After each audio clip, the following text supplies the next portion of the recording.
This is going to cover part of chapter 1 for our management principles textbook, which is for our HROB 101 course at Sac State. My name is Jessica, and I will be covering the next 4 slides dealing with psychology, leadership, entrepreneurship, and strategy. These are the big disciplines, the big, somebody's calling me and I'm not going to pick that up. These are the big fields that are influencing the field of management. So we are talking about management, what management is, who is a manager. And this is really a very interdisciplinary field, meaning we're pulling from other disciplines and other literatures to inform us. So management is made up from psychology, leadership, entrepreneurship, strategy, and many, many other fields like economics, game theory, you name it, sociology. We're pulling stuff from sociology. But the big 4 ones we're talking about are right here. So psychology, when we're dealing with humans, right, we are dealing with psychology. Psychology as a discipline is trying to understand people's behaviors, their attitudes, and why these things are happening. We are trying to understand what happens when people are by themselves, when they come into groups, et cetera, right? There might be environmental psychology, there might be cognitive psychology, there is the psychology of children. So all this knowledge around people, and clearly when we deal with managers and trying to manage other people, employees within the organization, we need to know what psychology is. So management draws heavily from psychology. Management also draws from the field of leadership. And leadership is a huge literature in and of itself. And it also, for sure, falls within psychology and organizational behavior. But leadership is really looking at who you can be as a person that inspires others to move towards a goal.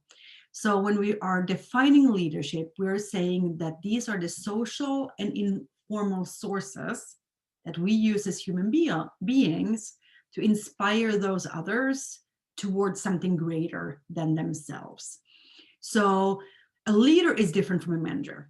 A manager has the authority within an organization to tell and to reward and sometimes to punish, right? To take you off that project you want to be on, or to demote you to a different shift, right?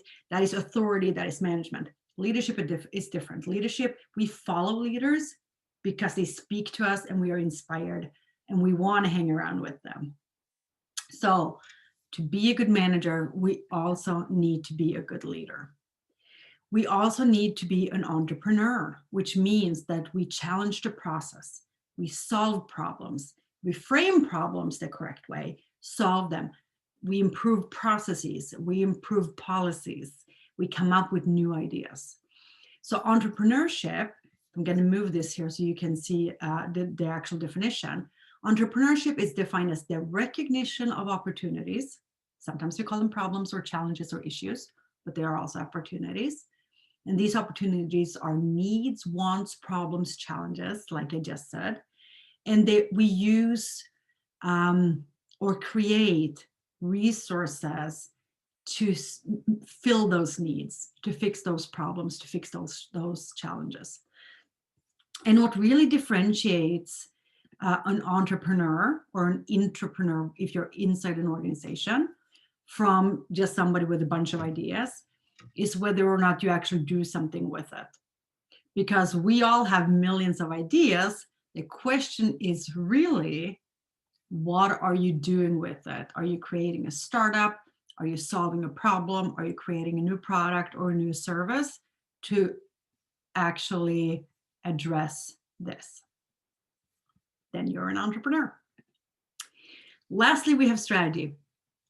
Within our College of Business, we have an entire course dedicated to strategy. This is not a strategy course, even though in a later video I do cover strategy. But strategy is really the central, integrated, externally oriented concept of how an organization achieves its objectives.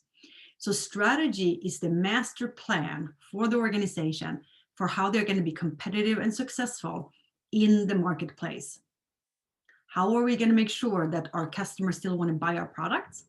Are we going to make sure that our clients are still paying for our services? We need to provide value. So it's externally oriented because we live in the world where our competitors and our customers live, our vendors, stakeholders, everybody else. And we need to make sure we have a plan and goals that are good enough for us to survive there. And that is what strategy is. And with that, I'm going to wrap it, and I'll see you for the next one. Let me know if you have questions. Take care.